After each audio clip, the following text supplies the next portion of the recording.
Welcome guys, आप लोगों का एक बार फिर से हमारे इस ऑनलाइन अमीन कोर्स बाय एमडी राजिद आलम यूट्यूब चैनल पर बहुत बहुत स्वागत है। आज का वीडियो बहुत ही महत्वपूर्ण होने वाला है क्योंकि आज के इस वीडियो में हम त्रिभुज से संबंधित बातें करेंगे। जब भी आप कभी नापी करने के लिए जाते हैं तो आपको कुछ इस तरह से एक प्लॉट नज़र आता होगा। अगर आ गया है तो आप इसमें जा कर के दुविधा में फंस जाएंगे। और इसमें देखिए क्या है कि इस त्रिभुज को हम आज जो समझा देंगे तो आप कभी भी इस त्रिभुज का रकबा निकालने के लिए नहीं भूलेंगे। तो आप लोगों से एक छोटी सी रिक्वेस्ट है कि यदि आप हमारे इस YouTube चैनल पर पहली बार वीडियो देख रहे हैं तो कृपया करके हमारे इस YouTube चैनल को सब्सक्राइब करके बेल के आइकन को दबा दीजिए और अपने दोस्तों में अधिक से अधिक शेयर कीजिए। साथ ही साथ वीडियो को शुरू से लेकर के अंत तक देखने की प्रयास कीजिए। तो चलिए बिना देरी किए वीडियो को हम लोग शुरू कर लेते हैं।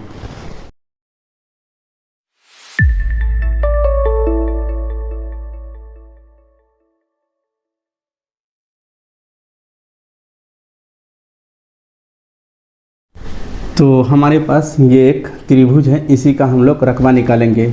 और आपको एक बात बता दें कि त्रिभुज जो है किसी भी प्रकार का होता है, यानी कि त्रिभुज जितना भी प्रकार का होता है उन सब का क्षेत्रफल निकालने के लिए एक मास्टर ट्रिक आप लोगों को हम देंगे, जिससे कि आप किसी भी त्रिभुज में वो वाला सूत्र का इस्तेमाल करके आप जो है उसका रकबा आराम से निकाल लेंगे। लेकिन आज की इस वीडियो में पहले हम एक अलग नियम का इस्तेमाल करेंगे और देखेंगे इसके विषय में।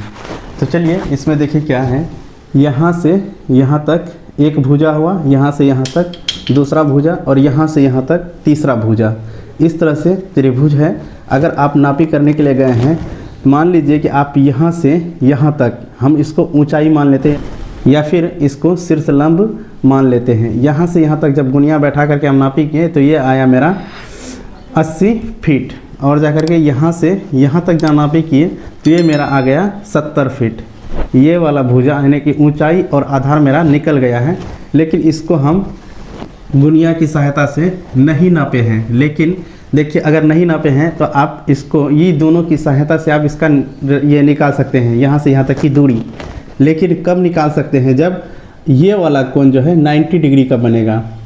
ये वाला कोण 90 डिग्री का होगा, क्योंकि यहाँ जो है इस तरह से अगर लाइन खींचेंगे, यहाँ से यहाँ तक अगर हम इस तरह से गोल करेंगे तो ये मेरा 180 डिग्री का होगा। 180 डिग्री का होगा, लेकिन ये 90 डिग्री का है तो इसका मतलब 180 का आधा, यानी कि 90 डिग्री का यहाँ पे 90 डिग्री का कोण होना चाहिए, तब जा कर के आप इसका इस्तेमाल करेंगे। तो चलिए हम लोग पहले देखते हैं कि इसका यानी इस प्लॉट का रकबा हम पहला विधि से कैसे निकालेंगे, जो कि कॉमन विधि। यहाँ पे हम लिखेंगे त्रिभुज का क्षेत्रफल बराबर 1/2 गुना आधार गुना ऊंचाई। तो हम लोग इस तरह से लिखेंगे, यानी कि त्रिभुज का सूत्र ये हुआ। इसको आप नोट कर लीजिएगा। और यहाँ पे याद रखिए ये जो है समकोण त्रिभुज के लिए है। समकोण त्रिभुज ये जो है इस्तेमाल होगा कहाँ पे? समकोण त्रिभुज के ऊपर ये इस्तेमाल होगा। ये वाला फार्मूला, समकोण का मतलब होता है 90 डिग्री, यानी कि 90 डिग्री, यानी कि वह त्रिभुज जिसका एक कोण 90 डिग्री का होता है उसको हम लोग समकोण त्रिभुज कहेंगे। तो ये है एक समकोण त्रिभुज। इस त्रिभुज का रकबा निकालने के लिए इस फार्मूला का हम लोग इस्तेमाल करेंगे। तो चलिए देख लेते हैं। हम यहाँ पे लिख देते हैं क्षेत्रफल बराबर, देखिए मेरा ऊंचाई दिया हुआ है 80 फीट और आधार दिया हुआ है 70 फीट। ऊंचाई और आधार दिया हुआ है तो यहाँ क्या है 1/2 गुना आधार गुना ऊंचाई। ये 1/2 यानी 1/2 यहाँ पे लिखेंगे, 1/2 गुना का निशान है, फिर गुना देंगे। आधार कितना है मेरा 70 फीट, यहाँ पे 70 लिखेंगे, फिर गुना लिखेंगे। उसके बाद ऊंचाई मेरा कितना है 80 फीट, फिर यहाँ पे हम लिखेंगे 80। इस तरह से आ जाएगा। अब देखिए कब इसको काट देंगे, 2 एकम 2 2 2 चक 8, उसके बाद 0।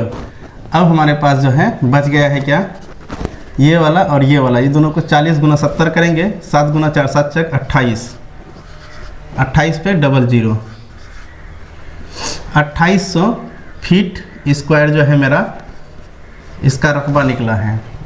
2800 फीट स्क्वायर रकबा निकला है। देखिए यहाँ पे सबसे बड़ी बात क्या है कि यहाँ पे हम सिर्फ 2 भुजा ही लेकर के काम किए हैं, ये तीसरा भुजा को छोड़ दिए हैं, क्योंकि तीसरा भुजा हम नापी नहीं किए थे।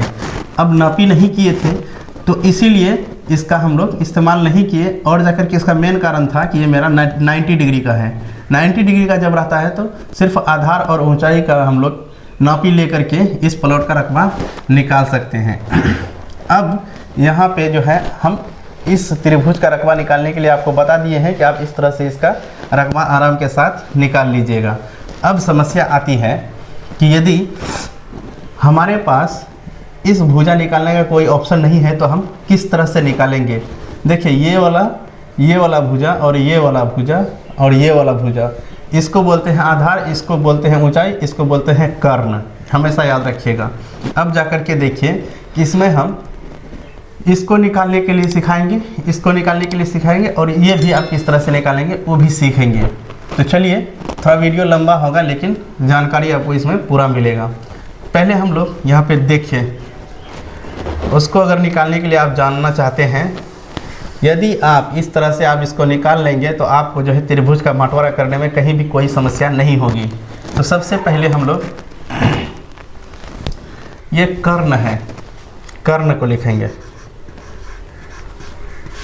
कर्ण का फार्मूला होता है, यानी इसका ऊंचाई निकालने का फार्मूला, इसका यहाँ से यहाँ तक की दूरी निकालने का फार्मूला होता है, वो लिखिए।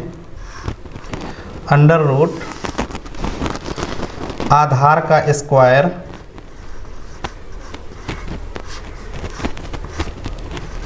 प्लस ऊंचाई का स्क्वायर, ऊंचाई का स्क्वायर। ये हुआ कर्ण निकालने का तरीका, यानी कि सूत्र हुआ, ये पहला सूत्र हो गया। अब दूसरा में हम लोग लिखेंगे क्या, आधार निकालने का फार्मूला लिखेंगे। आधार हम लोग कैसे निकालेंगे। देखिए त्रिभुज में क्या खासियत है कि आपको हमेशा 2 भुजा दिया हुआ रहेगा, चाहे तो ये दोनों दिया हुआ रहेगा या फिर ये दोनों या फिर ये दोनों, 2 भुजा आपको हमेशा मिलेगा। तो अब जो है हम लोग आधार निकालेंगे। आधार का सूत्र देखिए क्या है, अंडर रूट कर्ण का स्क्वायर, यानी कि ये वाला यहाँ से यहाँ तक का स्क्वायर,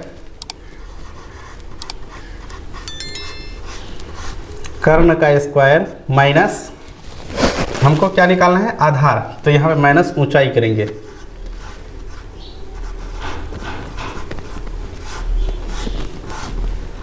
ऊंचाई का स्क्वायर। जब आप इसको इस पे बैठा देंगे तो आपका आधार यानी कि ये वाला भुजा निकल जाएगा, कितना दूरी का है। अब हम तीसरा लिखेंगे,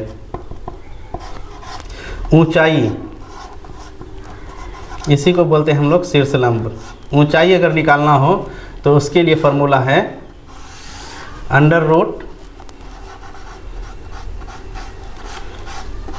कर्ण का स्क्वायर माइनस आधार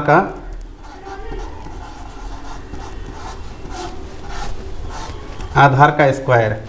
इस तरह से आप आराम के साथ किसी भी त्रिभुज का आधार, ऊंचाई और जो है कर्ण निकाल सकते हैं। और इसको हम इस वीडियो में प्रूफ नहीं करेंगे, इसको साबित करने के लिए हम अगला वीडियो आप लोगों को बहुत जल्द दे देंगे।